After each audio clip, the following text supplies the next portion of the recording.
At dadako po tayo sa pag-aaral ng Word of God this morning. May request na tayo pong lahat ay kunin ang ating mga Bible, buksan sa Book of Haggai. Ang Book of Haggai po, ito po ay nasa Lumang Tipan. Bahagi po ito ng minor prophets. At tandaan po natin, ang every book po ng 66 book ng Bible, ito po ay binigay ng Diyos na importante. Amen. Now, ano ang pinakapopular na book probably na pwede nating sabihin sa Bible? Probably Book of John. Pero sabihin ko po sa inyo, ang Book of John ay kapantay na importante ng Book of Haggai. That's right. Pero nakakalungkot po sa maraming simbahan, hindi po nila alam ang Book of Haggai. So ang goal po natin as a Bible-believing believers, aaralin po natin ang Book of Haggai at titingnan po natin yung mga katotohanan ng Book of Haggai at i-apply natin to sa ating mga buhay. At let me tell this po, kung ang Book of Haggai po ay wala sa Bible, ang dami pong pagkukulang ng Scripture kung walang Book of Haggai. Kasi sa po, ang pinakatema po ng Book of Haggai, pinakita po dito ni Haggai, na mas dapat nating unahin ang Panginoon kesa sa maraming bagay. At yun po ang titingnan po natin this morning. Now dito po sa Book of Haggai, ito po ay nahati sa 4 na section or 4 na division. Pwede natin pong i-divide yung Book of Haggai sa 4 pong mensahe. Kung titingnan niyo po yung Book of Haggai, 4 times na dumating ang Word of God kay Prophet Haggai. Nung Lumang Tipan po, ang Panginoon po ay nagbibigay ng direct revelation po sa mga propeta po niya. Right now, we don't have direct revelations anymore because we have a more sure word. Ang Bible po. Every time na merong message ang Panginoon para sa atin, ang Bible po ang ating pong basihan. Now, dito po sa Book of Haggai, ang chapter 1 po, before we jump sa chapter 1 as we continue ang exegesis po ng chapter 1, gusto ko lamang pong pansinin natin, ang chapter 1 po ay meron pong chiastic structure. Now, yung chiastic structure po or tinatawag na chiasmus, ito po ay literary device that repeats idea in reverse order to create a symmetry and emphasis. Now of course, I know na pamilyar po tayo na kung ito po ay yung chiasmus po, ito po ay isang pamamaraan sa literature upang magbigay ka ng punto sa isang bagay. Nagagamitin mo yung reverse symmetry para mapunto yung katotohanan na gusto mong banggitin. Now, and it will make sense na tingnan natin po. Yung una po, ang structure po ng chiasmus, pwede po siyang letter X, Greek word, Greek letter rather, and pwede natin itong gawin na ganito po, A, B, C, and B, and A. Now, yung chapter 1, pag tinignan niyo po yung chapter 1, makikita niyo po yung chiasmus sa chapter 1. Yung verse 1 to 4, pinakita po dito ni Panginoon yung in verse 1 to 4, the Lord's reputation o yung pagbibigay ng pagtatama. Nireveal ng Panginoon yung kasalanan ng mga Hudyo. At yung matching po niya, kamatch po niya sa structure ay yung naging respond ng mga tao.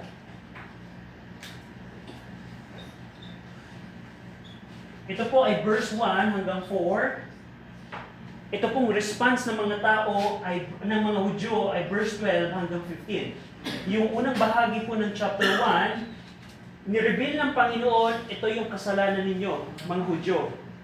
At ang naging response ng mga Hudyo ay verse 12 hanggang 15. Magkamatch po yan. Yung pangalawa po, in verse 5 to 6, yung consequence. Verse 5 to 6. Dahil hindi nila inuna ang Panginoon, merong consequence na ibinigay si Haggai. At yung kamatch po niya sa verse 5 to 6 is another set of consequences. Consequences? Consequences. Which is in verse number 9 to 11. Now, ang literary device po ng chiasmus, ang pinaka-point po niyan ay upang mabigyang diin yung sentro. Yung emphasis niya. At yung emphasis po niya dito ay yung verse 7 to 8. The call to rebuild. So, ito pong structure na ito, mapapansin niyo po ito sa chapter 1, na ang pinaka-point dito ni Haggai, itong pagtawag na buuin muli nila ang templo. So, makikita niyo yung structure po na yan, pangkalahatang overview po. Now, ang Book of Haggai po, if you were here 2 weeks ago, alam po natin na yung setting po ng Book of Haggai, it happens ng 520 BC. Ang date po natin ay 520 BC, at ito pong panahon na ito, 14 years na hindi po pinagpatuloy ng mga Hudyo ang pagtatayo po ng templo. Nung sila po ay unang bumalik mula sa pagkakasako from the first batch of their return, binuo nila yung foundation, pero they didn't continue building up the temple itself. At meron pong dalawang dahilan kung bakit hindi nila pinagpatuloy. There are two reasons why these Jews who came back from exile, why didn't rebuild the temple. Ang unang dahilan po ay yung external reason. We studied that last week. Remember sa Ezra chapter 4, the Samaritans, their neighbors hindered their rebuilding. Ang ginawa ng mga Samaritans, sumulat sila ng sulat sa emperor, sa hari, kay Artaxerxes. Artaxerxes, yung mga Hudyo dito, magre-rebelde sila sa iyo. Ipatigil mo yung pagbubuo, and that is in Ezra chapter 4. That's the external reason why they didn't continue rebuilding. But not only the external reason, in verse 1 to 4, the Lord's reputation, the Lord rebuilds or rebuke them. The internal reason why they don't want to rebuild. Mapapansin niyo po sa verse 1 to 4, sabi nila, it's time for us to build our houses and to dwell in a fancy, luxurious houses. But it's not time to rebuild the temple. So mapapansin niyo po yan sa chapter 1 to 4, na ang internal reason pala kung bakit ayaw nilang buuin yung templo is because their attitude. They don't like to prioritize God in their lives. So yun po ang pinaka internal reason. Now today po, ang pag-aaralan po natin ay in verse number 5 to 8. At dito makikita natin, una, kung ano ang consequence. Kapag po ang isang tao ay hindi inuna ang Diyos, let me tell this, there's a consequence. Kung ang tao ay hindi magpapasakop kay Jesus Christ, ang uunahin niya yung mga false graven images, maling tradisyon, maling paniniwala, meron pong consequence. At kung ikaw ay Kristiyano na, at uunahin mo ang ibang bagay, the Book of Haggai is telling us there will be a consequence. At makikita po natin yan dito. Basahin ko po yung verse 5 to 8. Sundan niyo ako sa inyong mga Biblia. Now, verse number 5, now therefore, thus saith the Lord of hosts, consider your ways. Ye have sown much, and bring in little. Ye eat, but ye have not enough. Ye drink, but ye are not filled with drink. Ye clothe you, but there's none warm. And he that earneth wages to put it into a bag with holes. Thus saith the Lord of hosts, consider your ways.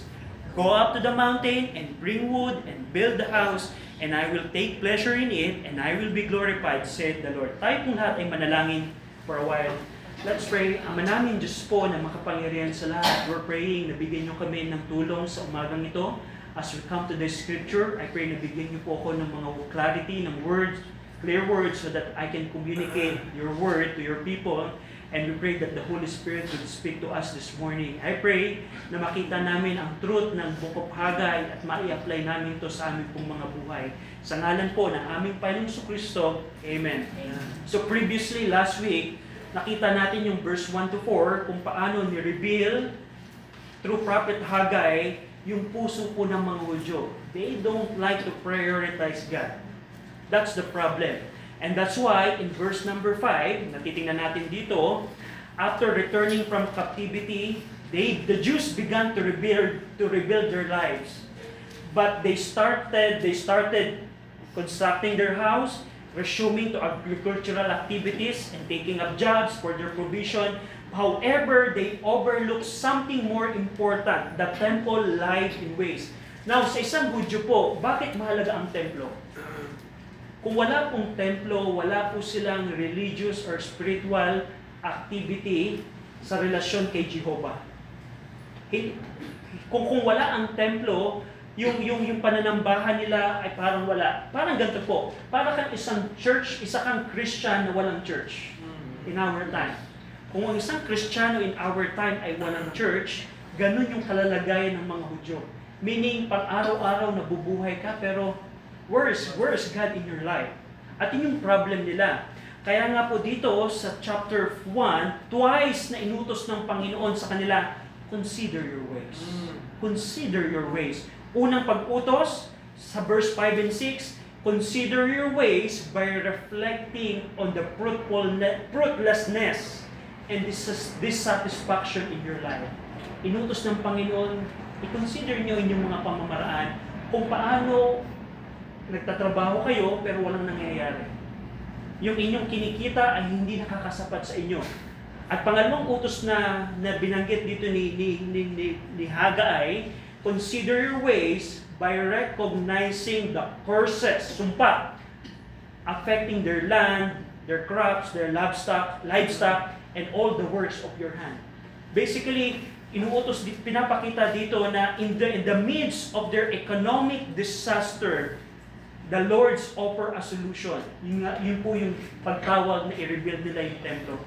So, dito makikita natin na ito pong verse number 8, which we're going to see later on, ito po yung key verse ng Book of Haggai. If we're going to find a key verse ng Book of Haggai, yung chapter 1, verse 8 is the key verse. Now, tingnan po natin. Now, in verse number 5, sabi dito ni Haggai, now therefore, meaning pagkatapos niya ipakita yung kasalanan after revealing the sins, this is the things that they need to consider, the things that they need to do. Now therefore, thus saith the Lord of hosts. So dito, the word thus means in this manner. Haggai said, Jews, Zerubbabel, Joshua, in this manner the Lord of hosts said. This is the exact word of the Lord for you. Ang sabi dito, ini-emphasize dito ni Haggai na yung mensahe na kanyang dinideliver is the exact words of Jehovah. Haggai is saying here, I'm not adding to the Word of God. I'm not deducting from the Word of God. This is the exact words of the Lord. At dito binanggit ni Haggai, the Lord of hosts. Nagpapakita po ito ng sovereign authority and power of Jehovah. He is the Lord of armies or the Lord of hosts. At yung praise na saith the Lord, 20 times in the book of Haggai, mentioned ni Haggai, saith the Lord, speaketh the Lord. Ano po implication nito? Na yung dineliver ni Prophet Haggai is the Word of God. Right. Na it's not my opinion, mga Hudyo. This is what the Lord saith. 20 times in the book of Haggai. Now, ano po ang mensahe ni Jehovah through Prophet Haggai in verse 5? Consider your ways. Consider your ways. This is an imperative sa language, meaning, i-consider ninyo ang inyong mga pamaraan. Yung word na consider your ways, literally means, literal na kahulugan nito, set your heart upon your ways. Ilagay mo ang puso mo sa iyong mga pamamaraan. Contextually, sinasabi dito ni Jehovah sa kanyang mga tao, ilagay mo ang iyong mga puso sa nararanasan ninyo. Hindi nyo ako inuuna, tingnan nyo ang kalalagayan ninyo. So dito, it implies a serious reflection which look beyond the surface to find the underlying cause of their dissatisfaction. Ang ibig sabihin po nito, yung consider your ways, it means fix your minds upon your ways. Christian, this is a good thing to do from time to time. Bakit kaya ako nararanasan ang bagay na to sa aking buhay? Why am suffering right now? That's a good thing to think about. At nakakatakot na kalalagayan if the suffering and persecution or troubles or trials that's happening in your life is because of your sin. Because God can send trials because of your faith. Another way around, God can send trials and tribulation to you because of sin. Kung halimbawa ako ay manginginom na Kristiyano at ako ay nagkaroon ng liver cancer, I cannot tell that it's the trial of faith. No, that's the consequence of my sin. And again, ang tinutukoy ni Haggai, consider your ways. Now, dito, 4 times, yung consider your ways, this is the same Hebrew word that the Lord told Satan to Job chapter 1, verse 8, when the Lord said to Satan, "Hast thou considered my servant Job?" Ang word na consider dito sa Hebrew, sa Hebrew word na ito, yung hindi mo lang siya titingnan, kundi ilalagay mo yung puso mo sa bagay na yon. Katulad ng ginamit ni Jehovah nung kinausap niya si Satan, na-consider mo na ba ang aking lingkod na si Job? So that's the same Hebrew word. And 4 times in the book of Haggai, the Lord instruct the Jews to consider. In chapter 1, verse 5, verse 7, chapter 2, verse 15, and verse 18, 4 times na inutos ni Jehovah, consider. I-consider nyo. Ilagay ninyo ang inyong mga puso sa inyong mga pamamaraan. At in this situation, in a situation where the Jews failed to prioritize God, the Lord urged them to reflect on their ways. Consider your ways. Now in verse number 6, ito ngayon ang kanilang nangyayari sa kanila. Ye have so much and bring in little. And even though plenty of seeds are planted, the harvest remain disappointingly small. Naranasan niyo ba yan? Kung anong naranasan niyo kung kayo ay magsasaka na nagtanim ka ng napakadaming seed. Alam natin po ang law of nature, kung gusto kong kumita ng mas marami, magtatanim ako ng mas marami. And that's, kung anong itananim mo, siya din mong aanihin. Of course, kung magtatanim lang ako ng this part of land lamang ang tataniman ko, I cannot expect much more. Kung marami ang itatanim mo, ang expectation, marami ang aanihin mo. But different ang kanilang naranasan. Nagtanim sila ng marami, but during the harvest, konti ang kanilang inanim. Nagtanim ng marami, konti ang inanim. Now, a person can work hard and invest a lot of time to make a living, but I tell you, but without God in your life, our effort will be in vain. Will be in vain. Now, ano pa ang verse number 6? Ye eat, but ye have not enough. Ye drink, but ye are not filled with drink. Ye clothe, but there's none warm.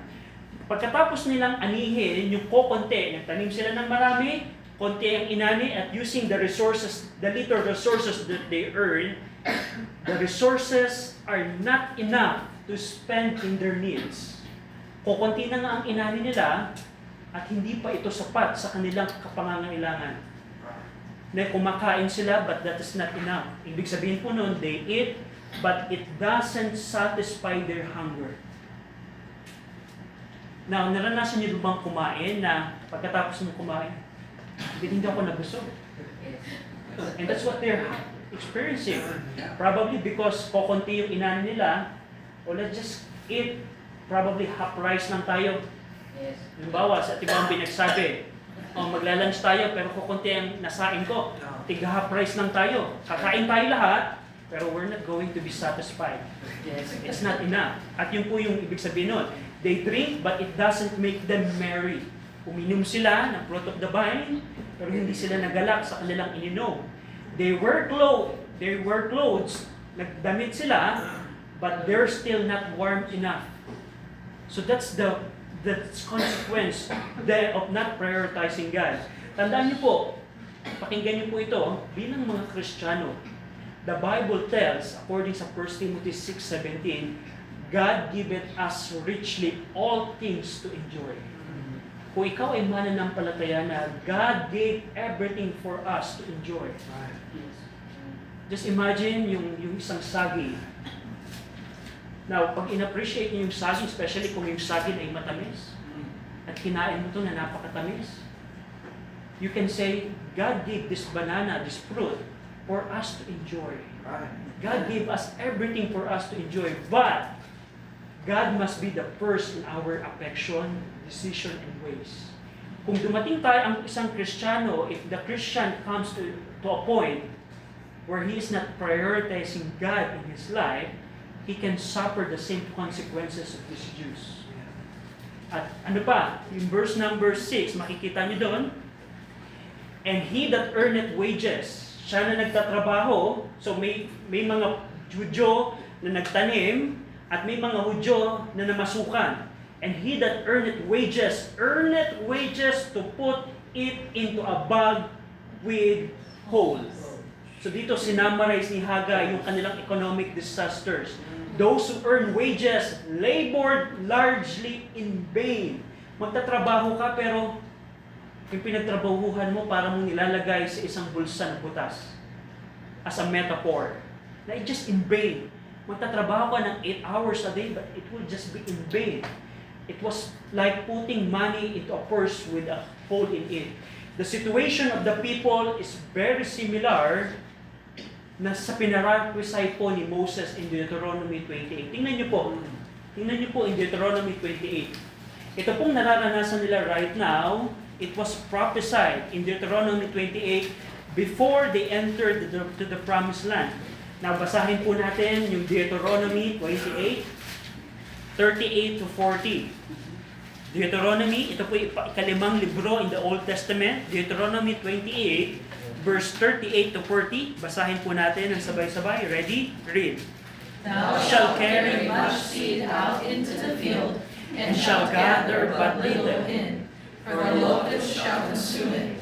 Thou shalt plant vineyards and dress them, but shalt neither drink of the wine, nor gather the grapes, for the worms shall eat them.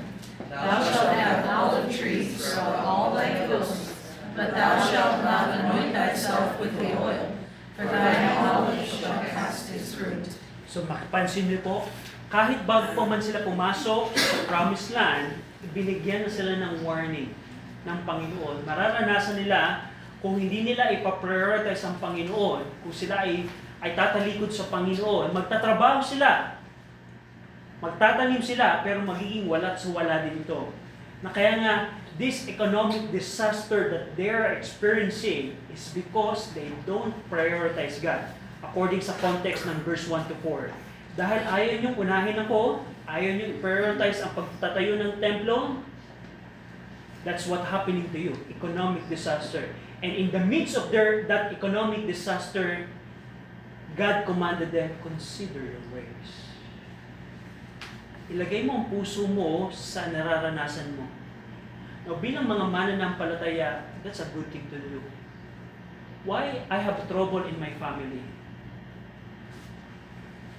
Am I prioritizing God in my life? Why do I have this problem? Bakit may ganito akong problema? Bakit nagtatrabaho naman ako? Sinusunod ko naman yung prinsipyo ng Bible sa pagtatrabaho, sa pag-iipon, pero walang nangyayari. It's a good thing to consider your ways. Inuuna mo ba ang Panginoon? Tatandaan niyo po, pakinggan niyo po ito. Anything or anyone that you will put number one in your life, that's called an idol. Kung halimbawa, unahin ko ang isang bagay kesa sa Panginoon. Halimbawa, instead na unahin ko sa unang araw ng linggo, ang pagsamba sa Panginoon, pero unahin ko yung relatives ko dahil may birthday party or etc. or may trabaho, that's your idol. And you are an idolater. Even you are a Christian, you're still an idolater. Kung halimbawa, inuuna ko yung 2-hour movie kesa mag-aral, magbasa ng Bible, that movie is an idol. That's right. Kung masuunahin mo yung K-pop artist na ito, siyang iniidolo mo kesa ang Panginoon, na doon yung affection mo, kung ano ang mga bagay patungkol sa artista na to or K-pop artist na to, na doon lahat ang puso mo, that's an idol. Yeah. And even you're a believer of Christ, you're still an idolater. And if you do that, you can suffer the same consequence that these Jews experience. They have economic disaster. That's a good thing to do, Christians. Why we're happening this trouble?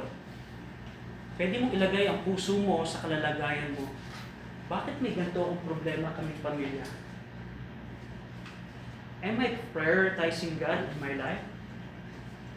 Because we see here, the principle here is, if we don't prioritize God, God will act. That's right. God will not ignore our misplaced priority. If the believers, if His children will not prioritize Him in His life, in their lives, God will not ignore it. We see it in the book of Haggai. Hindi po nagbulag-bulagan si Jehovah na, okay lang, 14 years, just imagine, 14 years wala silang temple life. 14 years wala silang pananambahan kay Jehovah. Pero mas prioritize nila ang mga bagay ng iba. That's the disaster. I hope bilang Kristiyano, huwag natin itong maranasan. Tandaan niyo po, believers can claim God's promise that if we prioritize Him, He will provide for our needs. As Christ said in Matthew 6:33, "But seek ye first the kingdom of God That's right. and His righteousness, and all these things shall be added unto you." That's the promise of the Lord for us. That's right. Today. Kung unahin ko ang kaharian niya at ang kanyang katuwiran That's right. in practical ways, ang Bible po ay nagsasabi yung mga pangangailangan natin na ating inaalala lagi sa pang-araw-araw, idadagdag niya na lamang to. That's the principle of prioritizing God. Now, dito po, in chapter 1, verse 9 to 11, in the midst of their economic disaster, yung counterpart, yung nakita natin, yung counterpart po nitong consequence in 9 to 11, ang pagkakaiba po nito, the Haggai reveals the Lord's involvement in their economic disaster. Na si Jehovah mismo ang kumilos kung bakit nila nararanasan ang economic disaster. Kung ikumpara niyo po yung verse 5 to 6, parang sabihin nila, ay parang pwedeng i-assume ng mga Hudyo, siguro malas lang ako ngayong taon. Pero Haggai said, no, Jehovah is involved in the economic disaster that's happening to you. You're not malas. That's the punishment of God. So dito makikita niyo po verse 9 to 11. Now, in verse number 7, nakita natin yung verse 5, verse 6, verse 7, "Thus saith the Lord of hosts." So another time again, Haggai repeats the same emphasis that the message that they are about to hear comes from the Almighty God. Now in verse 7, consider your ways. Twice, pangalawang beses inutos ni Jehovah, consider your ways. Ilagay mo ang iyong puso sa iyong mga pamamaraan. Consider your ways. Now dito po, ang pagkakaiba po nito for the second time, the Lord instruct them to consider their ways. The people may be more inclined to respond to the second occurrence of consider your ways. Siguro nasa isip dito ni Haggai, hindi kayo makuha sa unang utos, ang Panginoon uutusan uli kayo. Consider your ways.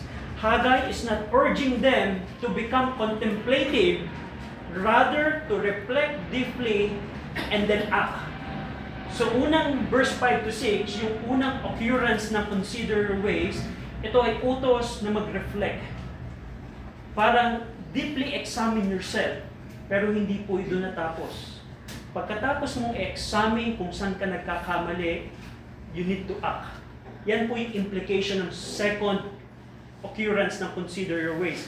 Kasi mapapansin nyo, pagkatapos sinabi ni ng verse 7, yung verse 8 is the action.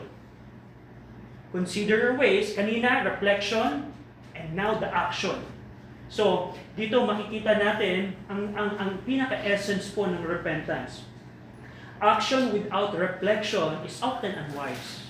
Kung kikilos ka na walang pag-iisip, hindi mo man naiisipin, isang kamangmangan yun. Pero, but reflection without action leads to nothing. Kung anong mangyayari sa tingin ninyo kung ang mga Hudyong ito ay na-realize nila na, oo nga, kaya kami nagdudusa right now, hindi lang dahil malas kami, kundi hindi namin inuuna ang Panginoon. But they didn't do anything. Nag-reflect lang sila pero wala silang ginawa. Does it matter? No. Kailangan nilang gumawa. Kaya nga in verse number 8, ito yung action na kailangan nilang gawa. At when in application, when God reveals our wrongdoings Yeah. through the Word of God, He expects not only for us to reflect, oh nga, mali ako, but also to take action. Right. Amen. Hindi lamang pag nire-reveal ni Panginoon ang ating mga kasalanan, yes, it's good thing to reflect about our wrongdoings, but that's not all that we need to do. Yeah. We need to act. And that's the very essence of repentance. Amen. Yung makita mo ang pagsisisi, pero gagawin mo, tandaan niyo po, repentance has fruits. Amen. According sa Matthew 3:8 and Luke That's right. 3:8. Now, tingnan natin anong action na inutos po dito ng Panginoon. Verse number 8. Go up to the mountain and bring wood and build the house. Go up to the mountain and bring wood and build the house. After refuting them and after showing that their economic disaster is because of their misplaced priorities, the Lord gives them the solution. That's the good thing about God. Amen. God will always give us the solution. Now, alam nyo, mga Kristiyano, where can we find the solution in every trouble of our life? Just here. Amen. God gave us the solution. If you have a problem in your family, there's a Amen. solution That's here. right. If you have a problem in your business, there's a solution here. If you have a problem in your study, there's a solution here. If you have a problem in every aspect of your life, there's a solution here. God provides the solution. Ang problem sa ating mga Kristiyano, we ignore this. Yeah. We ignore this. That's why our life ay patuloy na hindi umaayos. Because we don't seek the Scripture. That's right. The Lord commands the believers, search the Scripture. Search the Scripture. And dito makikita natin yung character ng Panginoon after rebuking them, after revealing that their economic disasters because of their misplaced priority, you will see the love of God to them. Here's the solution. This is what you need to do. The Lord instruct them to go up to the mountain, bring wood, and build this house, repairing sa templo po.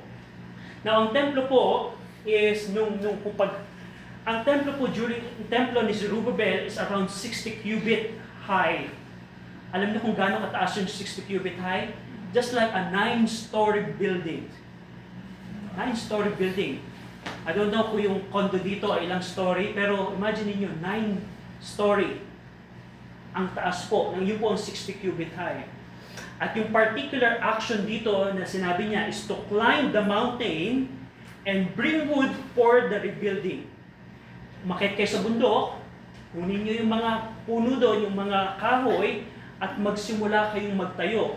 Yung mountain po dito na tinutukoy is not referring to Mount Lebanon. Kasi alam natin po, ang primarily na wood na ginamit po sa Solomon's Temple ay sa Lebanon. Kung aware po kayo sa geography, ito po yung Mediterranean Sea, ito po yung Sea, Mediterranean Sea, ito po yung Jerusalem. Yung Lebanon po ay nandito. May mga wood po ang Lebanon. I think yung flag ng Lebanon, na alam niyo yung flag ng Lebanon? Yes. Ano yung nasa sentro ng flag ng Lebanon? Cedar wood, cedar tree. At doon po kilala ang Lebanon. At nung time po ni Solomon, ang ginawa nila, yung mga kahoy ay pinadala sa Mediterranean Sea at dito po dinala nila sa hill of Jerusalem. So that's the wood na ginamit po dito. Pero ito pong mountain na tinutukoy po dito ni Haggai is not referring to Mount Lebanon. Now dito po, kung saan nanggaling yung mga material sa Solomon Temple. At tignan niyo po Ezra 3:7. Ezra chapter 3 verse 7. Now, 14 years ago, nung pinadala po ni King Cyrus ang mga Hudyo sa pamamagitan ni Zerubbabel, meron pong provision na ibinigay si King Cyrus. In Ezra 3:7, basahin po natin ito. Ezra 3:7, ang Ezra po ay nasa Old Testament, Ezra chapter 3, verse 7. Ang sabi po dito, they gave money also unto the mason and to the carpenters, and drink and oil unto the Sidon, and to the... to bring cedar trees from Lebanon to the sea of Joppa, according to the grant that they had of Cyrus, king of Persia. So according sa account ni Ezra, 14 years ago, before 520 BC, sa pagbalik ni na Zerubbabel, may ibinigay na provision si King Cyrus. Zerubbabel, may mga cedar tree akong dadalhin, ibibigay sa inyo sa pagbubuo niyo ng templo. Pero tandaan niyo po, according sa account ng Ezra, ang foundation pa lamang, platform, bato po ito, ang natayo nila. And then pumasok si Haggai, in-encourage nila na tayuin yung templo, second temple. Now, this is one thing that I want you to see. What happened to the cedar wood that Cyrus provided 14 years ago? 14 years ago, according sa Ezra chapter 3, King Cyrus gave them cedar tree. Pero we know, they don't need the wood at this building the platform because mainly ito po ay bato. Now, ang cedar wood can only last around 15 or 30 years outdoor. Kung halimbawa, let's say, yung cedar wood, hindi pa natin ito gagamitin sa Zerubbabel, ilagay lang muna natin dito sa tabi. Habang hinihintay natin na magbuo tayo ng templo, ilagay lang natin to. At hindi po yun maglalas ng 14 years. Probably, at that time ni Haggai, bulok na po ito. Now, question, saan napunta yung cedar wood na ginamit nila? Now, is it possible that it was used in their sealed houses? Kasi yung sealed houses po, ang tinutukoy po doon ay paneled houses with wood. Yung mga ceiling nila at yung mga wall nila ay decorated ng mga wood. Well, we don't know, but if they did that, that's a serious sin. Yeah. Ang Diyos ay nagbigay ng provision, instead na gamitin nila sa templo, Zerubbabel, gamitin na lang natin sa mga sarili nating tahanan. That's why, mapapansin niyo po in Haggai chapter 1, sabi nun, verse number 4, is it time for you, O ye, to dwell in your sealed houses? Yung word na sealed, sa Hebrew word po, ibig sabihin po yun, decorated with wood. So, we don't know kung yung cedar wood na binigay ni King Cyrus na dapat para sa templo ay ginamit nila sa kanilang mga tahanan. That's a serious sin against the Lord. Na kung ang Panginoon ay nagbigay ng provision at minususe mo yung resources na yon, that's a serious crime or sin against the Lord. We don't know, we don't have way to verify that, but that's one thing that we can observe. At dito, yung utos dito ni Haggai na go up to the mountain, referring po ito sa mountainous region where the tree grows sa kanila pong lugar, sa Judea mountainous region. At kung titingnan niyo po sa Nehemiah 8:15, ang account po doon, it proves na yung lugar na mountainous region po nila ay puno po ng mga kahoy at puno po ng mga puno. At yun po yung tinutukoy po dito ni Haggai, na umakyat kayo sa bundok, putulin niyo yung mga kahoy doon, at magtayo kayo ng templo ng Panginoon.